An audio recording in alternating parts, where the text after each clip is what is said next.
चलिए वो ध्यान से ए सुनिए, भारत पर आक्रमण करने वाला प्रथम मुस्लिम शासक कौन था? मोहम्मद बिन कासिम। जो मोहम्मद बिन कासिम था, जो 712 में, कब किया?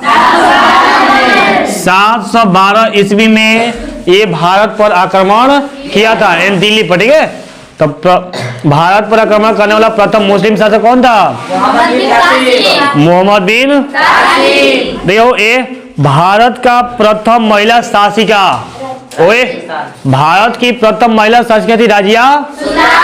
देखिए राजिया सुल्तान किसकी बेटी थी?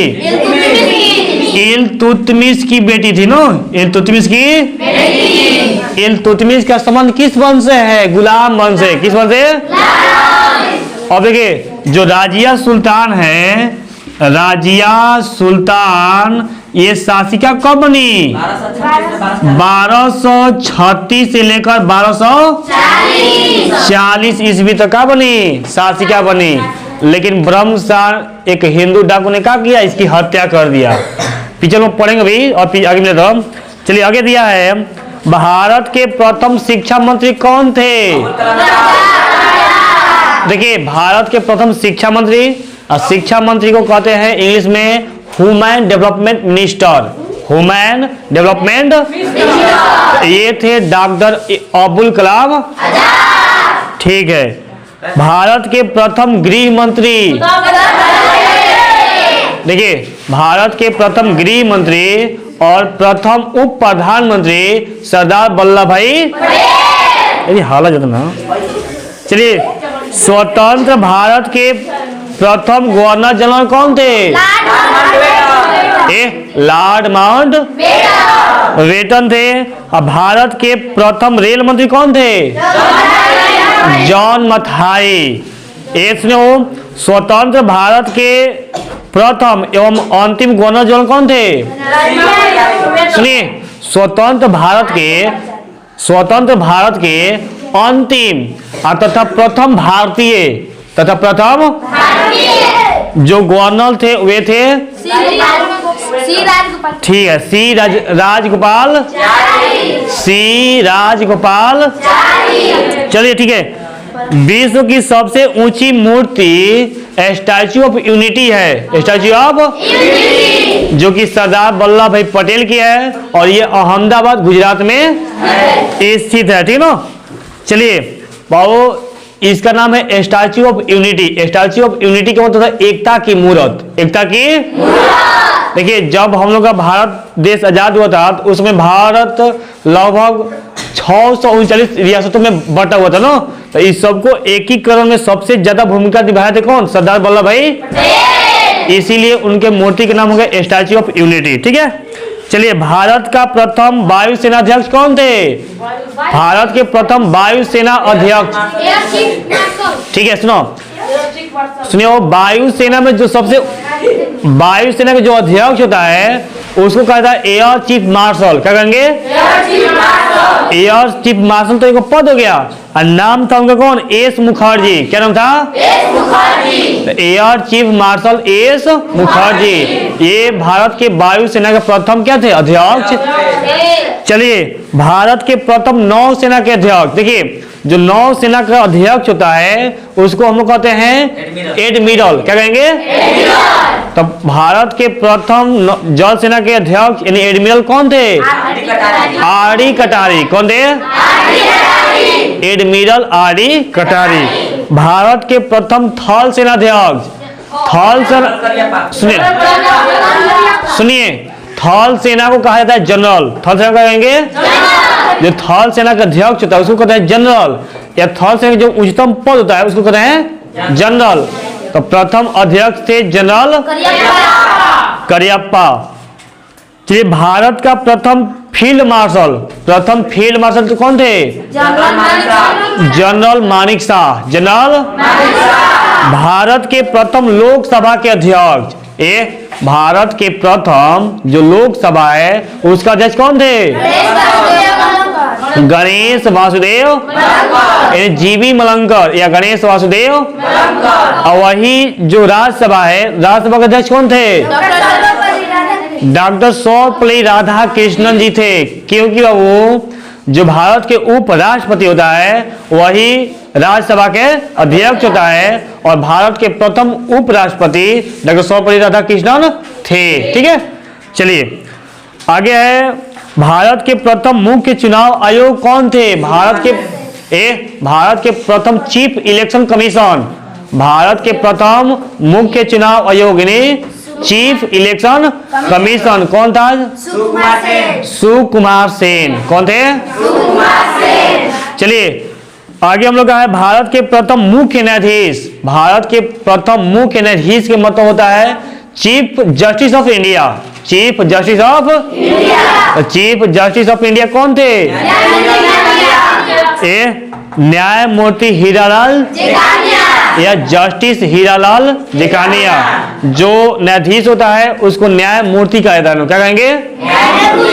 चलिए अगला वो, कांग्रेस के प्रथम अध्यक्ष कौन थे? कांग्रेस के प्रथम अध्यक्ष WC बनर्जी थे। कौन थे? कांग्रेस के अध्यक्ष WC बनर्जी। थोड़ा समझते हैं, कांग्रेस की स्थापना हुआ था 1885 में। कब हुआ? किसने किया था? ए ओ ह्यूम ने किया था। कौन, किसने किया? सुनिए, वो ए ओ ह्यूम कौन था? सुनिए, ए ओ ह्यूम एक अंग्रेजी अधिकारी था, अंग्रेज का अधिकारी था। इसने एक अंग्रेजी अधिकारी था। इन्होंने जब भारत में आया तो देखा कि भारत में अंग्रेजी सरकार है, ठीक है, लेकिन यहाँ के लोगों की मांग को मांगने वाली कोई पार्टी नहीं है। माने मांग करने वाली कि जनता की क्या प्रॉब्लम है, क्या चाहिए, क्या सुधार चाहिए, मांग करने वाली कोई पार्टी नहीं थी। तो जो ए ओ ह्यूम है, इन्होंने क्या किया? राष्ट्रीय कांग्रेस की स्थापना किया। कब? 1885 ईस्वी में। ठीक है, और देखो इसका जो प्रथम अध्यक्ष थे बनाए थे किसको? WC बनर्जी को। WC बनर्जी। अब देखो बाबू, अब प्रथम जो मुस्लिम अध्यक्ष थे बदरुद्दीन तैयब जी। बदरुद्दीन तैयब जी। ठीक है, यही पूछेगा कि एक दूसरे साल बाद बन गए ना, 87 बन गए थे ना, कब थे? 1887 ईस्वी में। ठीक है, चलिए अब इन्होंने क्या किया? इन्होंने जो भी जनता थी, जनता के मांग को सरकार से मांगना स्टार्ट कर दिया। ठीक है, इसलिए होता जिसे दबाओ। अभी देखिएगा कि लेबर होता है, लेबर की यूनिटी होती है, किसान की यूनिटी होती है ना, जो बैंक है, बैंक एम्प्लॉय की यूनिटी होती है, जो ये मास्टर और टीचर होते हैं, टीचर की यूनिटी है ना। अब मान लीजिए जिसमें होता है कि टीचर के वेतन को बढ़ाना होगा या वेतन रुक गया होगा तो सब टीचर हड़ताल पर होता है ना, या कोई किसी टीचर के साथ कोई खराब व्यवहार सरकार कर रही है तो उसके साथ क्या किया जाएगा? आंदोलन होगा, यूनिटी रहेगा तभी तो होगा ना। जिसे में लेबर हो गया, लेबर साहब ज्यादा काम करा रहे हैं, इसको पैसा कम दे रहे हैं, तो जो लेबर यूनिटी है उसके आप मांग करेंगे ना। अरे जब इसका पढ़ना वो 9th क्लास में इतिहास में है कि जब औद्योगिकरण भारत में विश्व में जब आया औद्योगिकरण, तो उसमें मजदूरों की स्थिति दयनीय होने लगी। कारण क्या था कि कंपनी फैक्ट्री में मशीन बढ़ने लगा। ठीक है, जब मशीन बढ़ने लगा कंपनी फैक्ट्री में, तो अब एगो मशीन 50 गो आदमी के काम कर रही है, करे ना, तो 49 गो आदमी बेरोजगार हो गया ना। ये चला लेगा तो 49 गो होगा बेरोजगार। अब उसका मान लीजिए कमा रहा है 1000 रुपए एक दिन में, तो उसको 500 रुपए दीजिए, 200 रुपए दीजिए, 300 रुपए दीजिए, तो अभी काम करेगा, कहे ना। तो एक तो उसकी रोजगार खत्म हो गया, दूसरे की उसके आय कम हो गई ना, दिन प्रतिदिन क्या हो गई, और उसकी आय कमी होने लगी और उस पर माने उसकी स्थिति दयनीय होने लगी। तो इसलिए लगभग 1889 ईस्वी में एक संघ बनाया गया जिसको कहते हैं लेबर संघ बनाया गया। और वही संघ ने निर्णय लिया कि एक मई के, और भी जानते होंगे बाबू, 1 मई को विश्व मजदूर दिवस मनाया जाता है। 1 मई को मनाया जाता है विश्व मजदूर दिवस। और ये इसी में तय किया जाता है कि मजदूर मात्र 8 घंटा काम करेगा।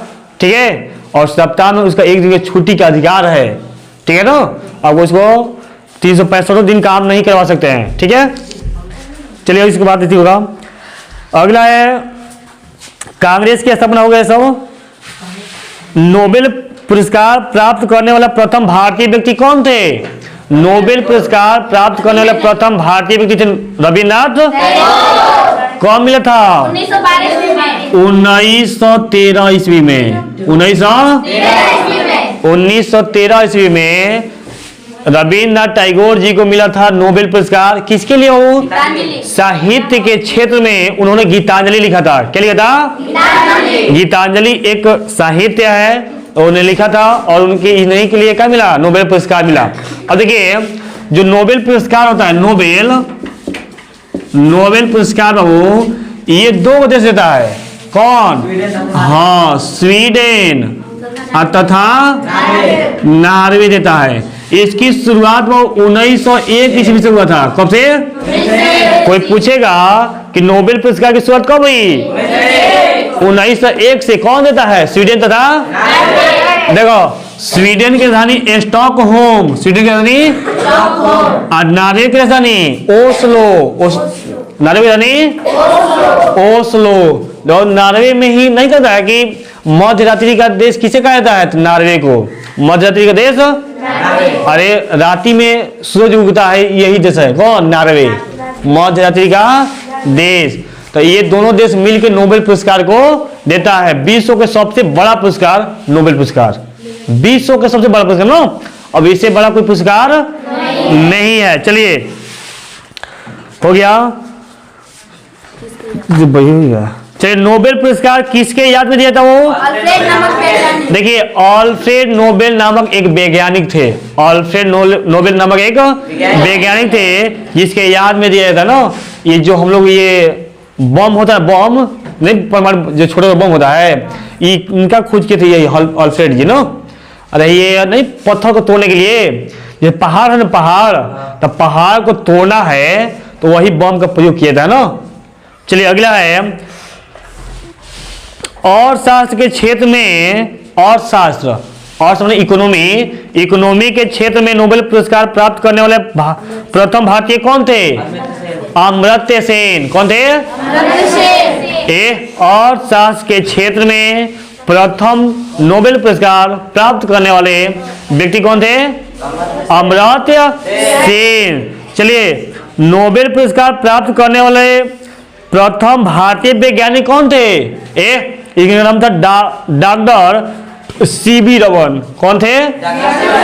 देखिए doctor CV Raman. Doctor CV Raman एक बहुत ही भारत के माने ख्याति प्राप्त करने वाले वैज्ञानिक थे। इन्होंने सीवी रमन रेखा की खोज किया था। रमन रेखा का खोज किया था। और अभी भी देखिए ना, अभी सीवी रमन एक प्रतियोगिता होता है।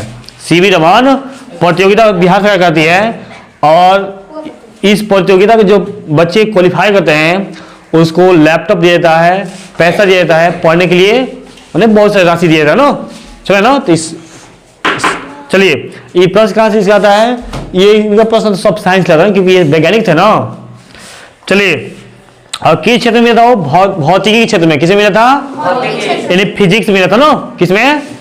फिजिक्स में। भारत रत्न प्राप्त करने वाले प्रथम भारतीय व्यक्ति वो जो भारत रत्न है, भारत का सबसे बड़ा जो रत्न होता है, भारत का जो सबसे बड़ा पुरस्कार है ना, माने भारत में सबसे जो बड़ा होगा, इससे बड़ा कोई पुरस्कार नहीं, वो है भारत रत्न। कौन है? भारत रत्न। तो भारत रत्न प्राप्त करने वाले, भारत रत्न हाला बहुत होता है, भारत रत्न प्राप्त करने वाले प्रथम भारतीय व्यक्ति कौन थे? डॉक्टर सर्वपल्ली राधाकृष्णन। कौन थे? डॉक्टर सर्वपल्ली। और भारत रत्न प्राप्त करने वाले प्रथम जो विदेशी थे वे थे कौन? वो खान अब्दुल गफ्फार खान। खान अब्दुल, अब सुनिए, खान अब्दुल गफ्फार खान ये बांग्लादेश के थे। ठीक है, उसमें भारत एक ही में था। तो इनको वो द्वितीय गांधी भी कहा जाता था। कि पूछता है प्रश्न कि इनको द्वितीय गांधी कहते हैं। तो खान अब्दुल गफ्फार खान जब बंटवारा हुआ तो ये पाकिस्तान में चले गए। ठीक है, और पाकिस्तान के किस क्षेत्र में? पूर्वी क्षेत्र में, ठीक है। तो फिर जब 1971 में जब लड़ाई के बाद जब बांग्लादेश बना तो ये बांग्लादेश के हो साबित हो गया ना। तो ये क्या हो, सबसे पहली बार विदेशी व्यक्ति को भारत रत्न दिया गया था, वो थे खान अब्दुल गफ्फार खान, ठीक है, डाउट है ना। चलिए, भारत में प्रिंटिंग प्रेस का प्रचलन करने वाले प्रथम भारतीय व्यक्ति कौन थे? जो प्रिंटिंग प्रेस होता है, प्रिंट करता है अखबार, जो कपड़ा होता है ना, कुछ भी जो प्रिंट होता है, इसका प्रचलन किया था जेम्स ए हिकी ने। जेम्स ए हिकी एक ऐसा व्यक्ति था जो भारत में पहली बार क्या किया? प्रिंटिंग प्रेस लाया ना। तो पहले आदमी हाथे से लिखे अखबार बनाता ना। देखिए, ब्रिटिश संसद का सदस्य बनने वाला प्रथम भारतीय व्यक्ति कौन थे? देखिए, ब्रिटिश संसद, जिसे जब हम लोग देश गुलाम था तो भारत में जो भी कार्यभार चल रहा था वो संसद कहाँ चलती थी? ब्रिटेन के लंदन में। कहा? जैसे मैं एग्जाम्पल, अभी हम लोग के जो भी नियम कानून बनता है, मतलब हम लोग शासन करने के लिए, तो कहाँ बनेगा? दिल्ली में बनेगा, क्योंकि हम लोग का जो संसद कहाँ है? दिल्ली में है। तो उसी तरह जब देश हम लोग गुलाम था तो अंग्रेज गुलाम था ना, तो अंग्रेज का जो पार्लियामेंट है वो कहाँ था? लंदन में। राजधानी में होगा ना, कहाँ होगा? लंदन में। तो वही कहा कि उसका प्रथम जो सदस्य है बनने वाले प्रथम भारतीय व्यक्ति कौन थे? तो उसका आंसर होगा दादा भाई नौरोजी थे। दादा भाई नौरोजी ही थे जो कि इंग्लैंड में जाके और चुनाव लड़ के जीत गए थे। बता, लंदन में जाके चुनाव लड़के जीत गए। अब पहली बार अंग्रेज के बीच में क्या हुआ? वो सांसद बन के उभरे ना। चलिए, माउंट एवरेस्ट पर 8 बार चढ़ने वाला व्यक्ति कौन था? 8 बार चढ़ने वाला, उसका नाम था शेरपा अंगरीता। चलिए, शेरपा अंगरीता माउंट एवरेस्ट पर 8 बार चढ़ने वाला था ना। और प्रथम कौन जगह था? माउंट एवरेस्ट पर प्रथम कौन जगह थी? कौन? चलिए, ओलंपिक में स्वर्ण पदक जीतने वाला प्रथम व्यक्ति कौन थे? भारत के ओलंपिक जो खेल होता है ना, उसमें पहली बार ओलंपिक में स्वर्ण पदक जीतने वाला था अभिनव बिंद्रा। किसमें? निशानबाजी में। किसमें? निशानेबाजी। कल सब थी ना। चलिए, संयुक्त राष्ट्र संघ में हिंदी में भाषण देने वाले प्रथम व्यक्ति कौन थे? सुनिए, संयुक्त राष्ट्र संघ, जो संयुक्त राष्ट्र संघ है, इसका मुख्यालय कहाँ है? न्यूयॉर्क में है। कहाँ है? न्यूयॉर्क कहाँ है बाबू? अमेरिका में है। न्यूयॉर्क कहाँ है? देखिए, इसकी स्थापना 24 अक्टूबर 1945 ईस्वी में हुआ था। किसका? संयुक्त राष्ट्र संघ का। संयुक्त राष्ट्र संघ की स्थापना 24 अक्टूबर 1945 में किया गया था। और ये किस उद्देश्य से हुआ? द्वितीय विश्व युद्ध था ना, ये 1939 से 1945 तक हुआ था। तो 1945 तक हुआ था। तो जब विश्व युद्ध खत्म हुआ तो विश्व में शांति बनाए रखने के लिए एक संघ बनाएगा, जिसको कहते हैं संयुक्त राष्ट्र संघ। संयुक्त राष्ट्र इसकी स्थापना 24 अक्टूबर 1945 में। तो अब कर रहा है कि संयुक्त राष्ट्र संघ में पहली बार हिंदी में भाषण देने वाला जो व्यक्ति थे, उनका नाम था अटल बिहारी वाजपेयी। अटल बिहारी वाजपेयी नो, ये बीजेपी के नेता ना थे, मर गए। चलिए, राष्ट्रीय मानव अधिकार आयोग के प्रथम अध्यक्ष कौन थे? तो इनका नाम था न्यायमूर्ति रंगनाथ मिश्र। चलिए, अगला वो विश्व बैंक कहाँ स्थित है? विश्व बैंक मतलब वो किसी भी देश को आर्थिक मुहैया कराने वाला बैंक कौन है? विश्व बैंक। इसकी भी स्थापना लगभग द्वितीय विश्व युद्ध के बाद ही हुआ था ना, ताकि हर देश की कंडीशन सुधारे। ये जब लोन देगा तो अपना उद्योग कृषि को ऊपर लेके जाएगा ना, जब उद्योग कृषि को ऊपर ले जाएगा तो डेवलप हो जाएगा। ठीक है, तो देखो ये है वाशिंगटन डीसी में। वो कहाँ है? वाशिंगटन डीसी कहाँ है? अमेरिका की राजधानी है। वाशिंगटन डीसी कहाँ है? अमेरिका की राजधानी है वाशिंगटन डीसी। इसमें वो वाशिंगटन डीसी इसलिए नाम पड़ा कि जब अमेरिका गुलाम था, अमेरिका किसका गुलाम था? इंग्लैंड का गुलाम था। इंग्लैंड का गुलाम था अमेरिका। तो 1776 ईस्वी में, कब? 1776 में जॉर्ज वाशिंगटन, नाम था जॉर्ज वाशिंगटन। सुनिए, जॉर्ज वाशिंगटन क्या थे? जॉर्ज वाशिंगटन एक सेनापति थे, ठीक है। ये क्या थे? ये अपनी अध्यक्षता में क्या किए? अमेरिका को आजाद कराए, अमेरिका को। और अपने नाम पर, इनके नाम पर ही रखा गया वाशिंगटन को शहर बसाया गया। वाशिंगटन का क्या वो, और वहीं पर अमेरिका की राजधानी बनाया गया, ठीक है। और पहली बार अमेरिका के राष्ट्रपति भी जॉर्ज वाशिंगटन ही बने थे, ठीक है। अमेरिका के प्रथम राष्ट्रपति कौन थे? George Washington. और अमेरिका, देखो प्रश्न आता है कि विश्व में पहली बार किस देश में संविधान लागू हुआ था? तो अमेरिका में। कब लगा था? 1783 में। 1783 अमेरिका का संविधान लागू हुआ था 1783। पूरा विश्व में पहली बार यहाँ पे संविधान लागू हुआ था। इसमें सबसे मेन भूमिका था जॉर्ज वाशिंगटन का ना। चलिए, भारत में आने वाले प्रथम अमेरिकन राष्ट्रपति कौन थे? इवाइडेन डेविड आइजनहावर। ये पहली बार अमेरिकी राष्ट्रपति जो क्या थे? भारत में आए थे। इंग्लिश चैनल पार करने वाली प्रथम भारतीय व्यक्ति कौन थे? मिहिर सेन। कौन थे? इंग्लिश चैनल पार करने प्रथम व्यक्ति थे मिहिर सेन, ठीक है। और महिला कौन थी? आरती साहा। महिला कौन थी? ज्ञानपीठ पुरस्कार से सम्मानित प्रथम व्यक्ति कौन थे? श्री शंकर कुरूप को ज्ञानपीठ से सम्मानित पहल का किया गया था ना। चलिए, भारत में आने वाला प्रथम चीनी यात्री कौन था? फयान। भारत में आने वाला प्रथम चीनी यात्री कौन था? फयान।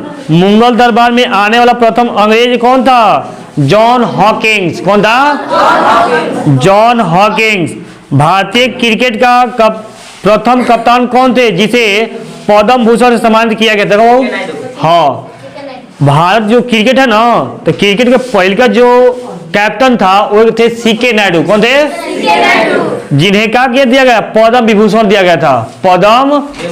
चलिए, इतना ही रखते हैं आज।